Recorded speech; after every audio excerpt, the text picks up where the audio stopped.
అదే RTV app వార్తల్ని క్షణాల్లో చదివే అవకాశం ఉంటుంది. ఒక న్యూస్ పేపర్, ఒక టెలివిజన్ ఛానల్ మీ చేతుల్లో ఎప్పుడూ ఉంటాయి. కరెంట్ తీగలు తరిగి కొంతమంది, అదేవిధంగా చెరువుల మంది కొంతమంది అనేక రకాలుగా ప్రాణాలని మీదకి తీసుకునే పరిస్థితి తీసుకొస్తారు. అలాంటి పరిస్థితులు తీసుకురాకుండా కొంత జాగ్రత్తగా పోలీసు పెట్టే సూచనల్ని మనమందరం కూడా పాటిస్తూ, ఎవరైతే గణేష్ నిమజ్జనం చేసే దగ్గర ఎవరైతే ముఖ్యంగా చిన్న పిల్లలు కావచ్చు, ముసలి కావచ్చు, అదేవిధంగా మహిళలు కావచ్చు, దగ్గర కాకుండా కొంత దూరంలో నిల్చోండి. ముఖ్యంగా యువకులే ముందుండేసి అన్ని రకాలుగా పోలీసులు చెప్పినట్టు వింటూ పూర్తి స్థాయిలో నిమజ్జనాలు ఏర్పాటు చేయనట్టు ఆ యొక్క చెరువు దగ్గర చేస్తారని తెలియజేస్తూ, తప్పకుండా మరోసారి మిమ్మల్ని అందరికీ కూడా వేడుకుంటున్నా. మీ ప్రాంత బిడ్డగా, ఈ ప్రాంతవాసిగా, ఈ ప్రాంతంలో సమస్యల మీద నాకు సంపూర్ణమైన అవగాహన ఉంది. మీరేమైతే సమస్య చెప్పారో ఆ సమస్యలు పరిష్కారం చేయాలని నాకు తెలుసు. మరి ఈ 2 సంవత్సరాల కాలంలో ఇంకా 4 నెలలు, ఇంకా 2 సంవత్సరాలు కూడా కంప్లీట్ కాలే.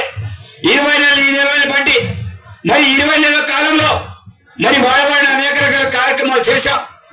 ఇంకా నెక్స్ట్ ఇంకా సమయం ఉంది కాబట్టి ఆ సమయంలో వర్షాకాలం దాటి తర్వాత కూడా మిగతా కార్యక్రమాలకు ఏర్పాటు చేయడానికి ఉట్లూరు పండుగ వాసులకి నేను ఇప్పటికే చెప్తున్నా, ఇది ఏదైతే చౌరస్తుందో ఈ భావనంతా కూడా పూర్తి చేసి ఈ యొక్క చౌరస్తా మీద ఒక అందంగా ఏదైతే వినాయకులు వచ్చే ప్రాంతాన్ని ఒక అందమైన బ్యూటిఫికేషన్ గా తీర్చిదిద్దే బాధ్యత నాది.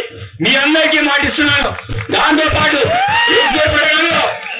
ఏదైతే కేబుల్ కాంప్లెక్స్ నుంచి మొదలుకుంటే అదేవిధంగా ఐటీడీ వరకు కూడా ఆ ప్రాంతం అంతా కూడా 6 బయట చుట్టుపక్కల రోడ్ మీటింగ్ ఏర్పాటు చేస్తూ సెంట్రల్ వైపు ఏర్పాటు చేయాలని నేను ప్రతిపాదనలు కూడా పంపించడం జరిగింది. ఆ దృష్టి కొద్ది నెక్స్ట్ వచ్చే సంవత్సరం కల్లా పూర్తి చేయడానికి నా వంతుగా నేను ప్రయత్నం చేస్తా. కాబట్టి ఉట్లలో చాలా రకాల సమస్యలు ఉన్నాయి. అనేక వాళ్ళు ఈ రోడ్లన్నీ కూడా దగ్గర 15-20 సంవత్సరాల క్రితం వేసుకునే రోడ్లు, కానీ ఇంకా కొన్ని రోడ్లు చాలా వరకు మిషన్ కాకతాయి పేరు మీద, మిషన్ భగీరథ పేరు మీద, అనేక రకాలుగా పైప్ లైన్ల పేరు మీద రోడ్లని కూడా ఖరాబ్ అయిన విషయం వాస్తవమే. కాబట్టి ఆ రోడ్లని కూడా పూర్తి చేయడానికి నా వంతుగా 100% ప్రయత్నం చేస్తా.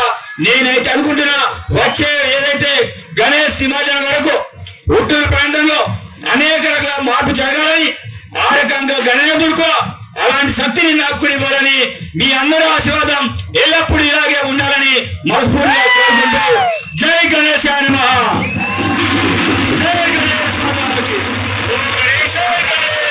తెలుగులో న్యూస్ కి ఫాస్టెస్ట్ యాప్ ఇప్పుడు టోటలీ న్యూ అవతార్లో జస్ట్ 5 సెకండ్స్ లో కంప్లీట్ న్యూస్.